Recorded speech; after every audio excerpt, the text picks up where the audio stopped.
India और चीन की जंग नहीं हुई? क्या हुआ? इंडिया ने ले लिया अपना इलाका वापस के नहीं लिया? पूरी दुनिया उसके साथ थी कि नहीं? वो छोटी ताकत है, उसकी आबादी कम है, ताकतवर के साथ है। ना तो कश्मीर कभी जंग के बगैर हल होना है और ना फलस्तीन। ये तय कर लें आप, ये पाकिस्तान की मुसल्लह अफवाज को भी पता है, ये पाकिस्तान के हर शख्स को पता है। बातचीत के प्लेटर पे रख के हमें जो कुछ दिया है वेस्ट ने, चाहे वो अमेरिका है, चाहे वो हमारे दोस्त सऊदी अरब यूएई हैं, हमने कितने आराम से कश्मीर जो है हड़प कर लेने दिया इंडिया को। डूब मरना चाहिए हमें कि हम एक इजलास नहीं बुला सके इस इशू के ऊपर, सिक्योरिटी काउंसिल का कॉल नहीं दे सके as a member of the United nation.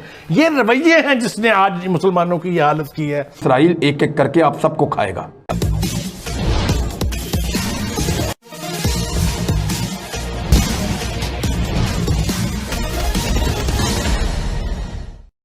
Pakistan की मीडिया में यह चर्चा हो रही है कि जिस तरह भारत ने चीन से अपनी ज़मीन खाली करा लिया, उसी तरह सभी मुस्लिम देश इकट्ठा हो जाएं तो इजराइल से भी ज़मीन खाली करा सकते हैं। उनको यह लगता है कि इजराइल के साथ मुस्लिम देशों की अगर जंग हुई तो भारत खामोश बैठा रहेगा, कारण बहुत सारे भारतीय अरब देशों में नौकरी करते हैं। खैर, यह नौबत तब आएगी जब सारे मुस्लिम देश इकट्ठा होंगे, क्योंकि अभी तक का इतिहास यही रहा है कि सारे मुस्लिम देश आपस में ही लड़ते रहे हैं। इसी पृष्ठभूमि में चर्चा को आइए आगे बढ़ाते हैं। जिस तरह इसराइल अपनी ताकत के नशे में उन इलाकों पे कब्जा करता जा रहा है जिन पे 1950 से लोग आबाद हैं, ये दुनिया देख नहीं पा रही। इसलिए नहीं देख पा रही कि हम मुसलमान बहैसियत रियासत, बहैसियत लीडर हम कमजोर हैं, ना हम यूनाइटेड हैं। बात यह है हम अमली इकदाम क्या कर रहे हैं, स्वाय हम ट्विटर्स पे अपनी एक स्टेटमेंट रिलीज कर देते हैं, अपने फॉरेन ऑफिस से स्टेटमेंट रिलीज कर देते हैं।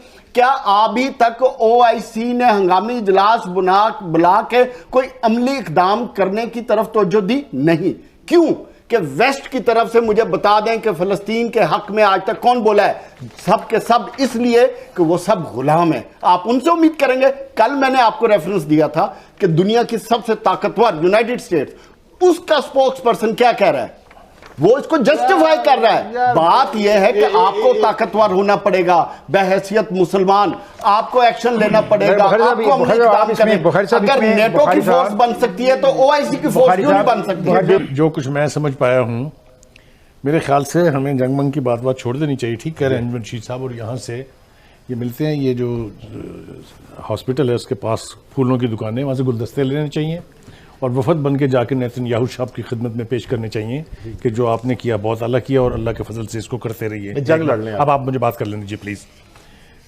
ना तो कश्मीर कभी जंग के बगैर हल होना है और ना फलस्तीन। ये तय कर लें आप, ये पाकिस्तान की मुसल्लह अफवाज को भी पता है, ये पाकिस्तान के हर शख्स को पता है। बातचीत के प्लेटर पे रख के हमें जो कुछ दिया है वेस्ट ने, चाहे वो अमेरिका है, चाहे वो हमारे दोस्त सऊदी अरब यूएई हैं, हमने कितने आराम से कश्मीर जो है हड़प कर लेने दिया इंडिया को, क्योंकि हम बातचीत कर रहे हैं उनसे। हमने बातचीत करनी है, ऐसी बातचीत और ऐसी अप्रोच पर। एक बात, आप जंग चाहते हैं? देखना बाबा, ये जंग के अलावा मसले हल होने ही नहीं। आपने क्यों बनाया न्यूक्लियर प्रोग्राम? आपने क्यों इतनी बड़ी फौज रखी?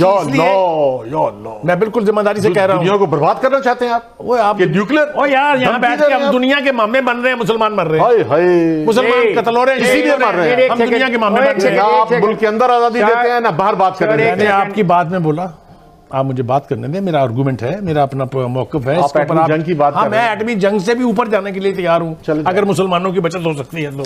एक बात। दूसरी बात ये, मैं आपको मिसाल दे देता हूं, इंडिया और चीन की जंग नहीं हुई? क्या हुआ? इंडिया ने ले लिया अपना इलाका वापस के नहीं लिया? पूरी दुनिया उसके साथ थी कि नहीं? वो छोटी ताकत है, उसकी आबादी कम है, ताकतवर के साथ है, किसी कमजोर के साथ कोई नहीं खड़ा दिखाने पड़ेंगे। बातचीत से किसी मुसलमान मुल्क का, किसी मुसलमान कौम का कोई मसला वेस्ट हल करने नहीं जा रहा। ये मुझसे आप लिखवा लें, आप कमजोर हैं, उनके इत्तेहाद स्ट्रांग है। आप मुसलमानों का अगर एक इत्तेहाद बना के तो देखें वसाइल कहाँ हैं, कुव्वत कहाँ है, अफरादी कुव्वत कहाँ है, फौजें कहाँ हैं, असला कहाँ है। डूब मरना चाहिए हमें कि हम एक इजलास नहीं बुला सके इस इशू के ऊपर, सिक्योरिटी काउंसिल का कॉल नहीं दे सके as a member of the United nation.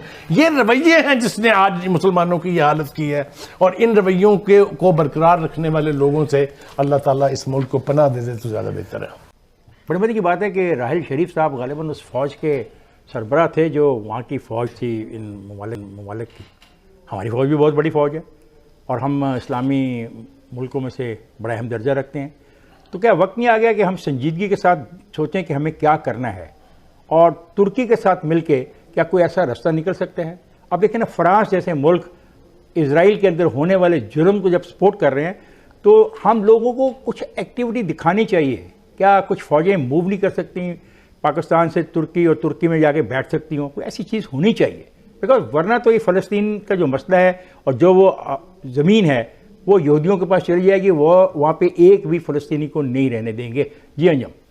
देखो, ये जंग की बात करना तो मैं समझता हूँ जहालत की बात करना है। पाकिस्तान दुश्मनी है। आपकी क्या हैसियत है कि आप कितने छोटे लोग हैं, कितने पसमानदा लोग हैं, और आपने इस मुल्क को कितना गलीज कर दिया है कि आप कत्ल करते हैं, आप आग लगाते हैं, और फिर आग लगाई, कत्ल किया, जिंदा जलाया लोगों को, लेकिन आपका फौजदारी निज़ाम, आपका अदालती निज़ाम वो भी नंगा हो गया कि नाकारा लोग हैं, ना किसी को सजा देते हैं, ना किसी का मुआवजा करते हैं। और आप कहते हैं कि दुनिया हम पे FATF पे एतराज़ात करती है, ये करती है। दुनिया के सामने आपको छोटा बना दिया गया, बल्कि आप अंदर से छोटे थे, आप छोटे नजर आने लगे। और अगर मुसलमान मुल्क इस वक्त फैसला करते हैं कि वो इसराइल को सबक सिखाएं, तो आपको खतरा कहां से है?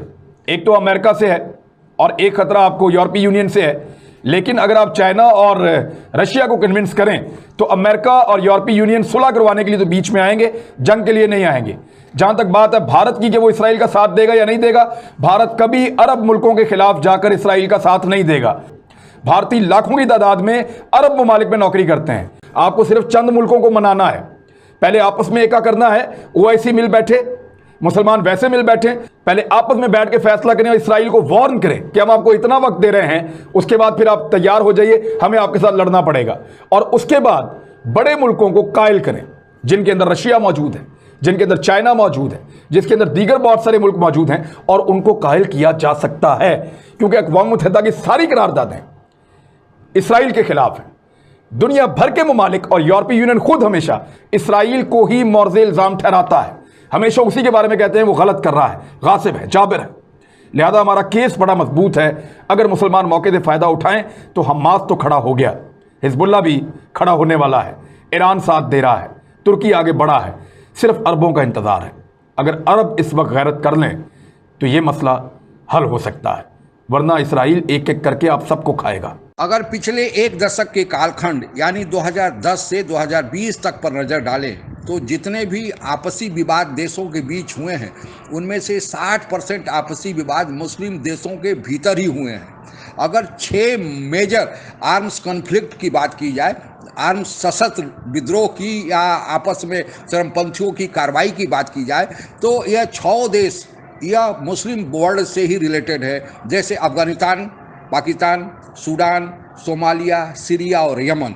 इन देशों में सीमा विवाद की समस्या नहीं थी, बल्कि आपस में 2 गुटों के भीतर वर्चस्व स्थापित करने के लिए यह लड़ाई हो रही थी। दोनों पक्ष इस्लामिस्ट आइडियोलॉजी से प्रभावित था, दोनों तरफ मुसलमान थे, लड़ने वाले भी मुसलमान थे और मरने वाले भी मुसलमान थे।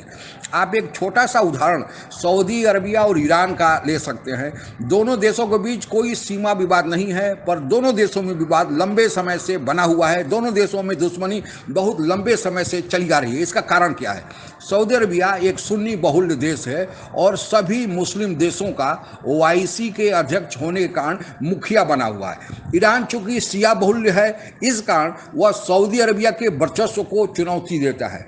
इस वर्चस्व की मानसिकता मुसलमान आइडियोलॉजी के मानने वाले लोगों को दूसरे देशों में भी मिलने नहीं देती है, उस देश के सभ्यता और संस्कृति के साथ एकजुट होने नहीं देती है। आप फ्रांस का ही उदाहरण ले ले। फ्रांस ने कुछ अपने देश के लिए अपनी सभ्यता और संस्कृति के कानून को मनवाने के लिए कुछ कानून बनाए, लेकिन उसका विरोध जो वहाँ पर मुसलमान रह रहे हैं वे कर रहे हैं और उसका दूसरे मुसलमान देश समर्थन देकर और बढ़ावा दे रहे हैं। अगर भारत के इतिहास पर नज़र डालें तो यहाँ पर मेजॉरिटी धर्म हिंदू धर्म के मानने वाले लोगों का है, सनातन धर्म के मानने वाले लोगों का है, लेकिन जो माइनॉरिटी धर्म है, मुस्लिम संप्रदाय के लोग हैं, वे भारत के सभ्यता संस्कृति के साथ कभी कभी अपने को एकाकार नहीं कर पाते हैं, जिसके चलते माइनॉरिटी और मेजॉरिटी धर्म के बीच विवाद पैदा होता है, जिसकी खबरें आए दिन हम अखबार में सुनते रहते हैं। उसी तरह इसी प्रकार की खबरें फिलीपाइन से भी आते रहती हैं, वहाँ मेजॉरिटी और माइनॉरिटी का विवाद चलते रहता है। जिस समय 2001 में अमेरिका में जो घटना हुई और वहाँ का वर्ल्ड ट्रेड सेंटर को ध्वस्त किया गया, तो उसके इन्वेस्टिगेशन के दौरान यह पाया गया कि इसके तार भी इस्लामिस्ट आइडियोलॉजी को मानने वाले लोगों से मिला हुआ है। यानी जो लोग उस घटना को करने में शामिल हैं वे सारे चरमपंथी इस्लामिस्ट आइडियोलॉजी से प्रभावित हैं। इसके बाद पूरा वेस्टर्न वर्ल्ड ही इस्लामिस्ट आइडियोलॉजी के खिलाफ बोलना शुरू किया, लेकिन इसको मुस्लिम धर्म वाले मानने लगे कि इस्लाम के खिलाफ मानने लगा। और इमरान खान ने तो यहाँ तक कह दिया कि पूरा वर्ल्ड ही इस्लाम के खिलाफ है, यानी इस्लामोफोबिया से ग्रस्त है। खैर, यह तो उनकी मानसिकता है। इजराइल और फिलिस्तीन के बीच जो ताज़ा विवाद चल रहा है और जिसकी चर्चा अभी पूर्व में वीडियो में भी चर्चाकारों ने पाकिस्तान मीडिया में की, इसके मूल में भी कहीं ना कहीं धर्म है। जो यरूशलेम है, जो आजकल फिलिस्तीन की राजधानी है, वह यहूदी इजराइल भी अपना धार्मिक तीर्थ स्थल मानता है और उस पर कब्जा करना चाहता है। और वहाँ पर अलस्का मस्जिद है, उस पर मुस्लिम धर्म के मानने वाले लोग भी उसका कब्जा चाहते हैं। और यह विवाद उसी के लेकर एक आगे बढ़ा हुआ है और लंबे समय से चल रहा है। हालांकि इसके पीछे भूमि विवाद का मामला मेरे हिसाब से बहुत कम लगता है। तुर्की के राष्ट्रपति तैयब उर्दुगान, उनको नया नया मुस्लिम वर्ल्ड का नेता बनने की ललक जगी है और वे विरोध तो करते हैं इजराइल का, लेकिन इजराइल के साथ उनके देश के बहुत पुराने समय से राजनयिक संबंध, व्यापारिक संबंध बने हुए हैं। लेकिन अगर दूसरा देश इजराइल के साथ व्यापारिक संबंध, राजनयिक संबंध बनाने जाता है तो तैयब उर्दुगान उसका विरोध करते हैं। और पाकिस्तान इसी में फंसा हुआ है। वह अभी तक इजराइल को मान्यता नहीं दे पाया है, लेकिन अभी हाल में ही यूएई ने जब मान्यता दिया तो तैयब उर्दुगान उसका विरोध कर रहे थे, जबकि खुद इजराइल के साथ लंबे समय से राजनयिक और व्यापारिक संबंध बनाए रखे हुए हैं। उसी तरह चीन में जो मुसलमान है, उइग़ुर मुसलमान है, उसका कोई मुस्लिम देश, खासकर तैयब उर्दुगान तुर्की के राष्ट्रपति और पाकिस्तान विरोध नहीं करते हैं। वहाँ पर मुसलमानों के खिलाफ अत्याचार होता है, लेकिन मुस्लिम के खिलाफ अत्याचार हो रहा है या फिलिस्तीन में अत्याचार हो रहा है, उसके खिलाफ बोलते हैं। अत्याचार किसी भी देश में किसी के साथ हो, यह ह्यूमन राइट का वायलेशन है और यह नहीं होना चाहिए। आपस की समस्याओं को बातचीत के माध्यम से सुलझाना चाहिए, यही सभ्य समाज का एक तरीका है। लेकिन अगर आप दोगली राजनीति करेंगे कि एक की जगह बोलेंगे और दूसरे की जगह चुप रहोगे, सिलेक्टिव हो जाएंगे कि आप चीन में हो रहा है अत्याचार तो नहीं बोलेंगे क्योंकि चीन के साथ उनके संबंध तुर्की के अच्छे हैं, पाकिस्तान के अच्छे हैं, लेकिन भारत के साथ संबंध अच्छे नहीं है तो बोलेंगे। उसी तरह इजराइल के साथ संबंध अच्छे नहीं है तो आप वहाँ पर कुछ हो रहा है तो बोलेंगे। फिर आपकी बात इस दोहरी नीति के चलते, दोगली नीति के चलते कोई नहीं सुनेगा। और आज यही हालत है जिसकी चर्चा आज के वीडियो में हुई। आज के लिए बस इतना ही।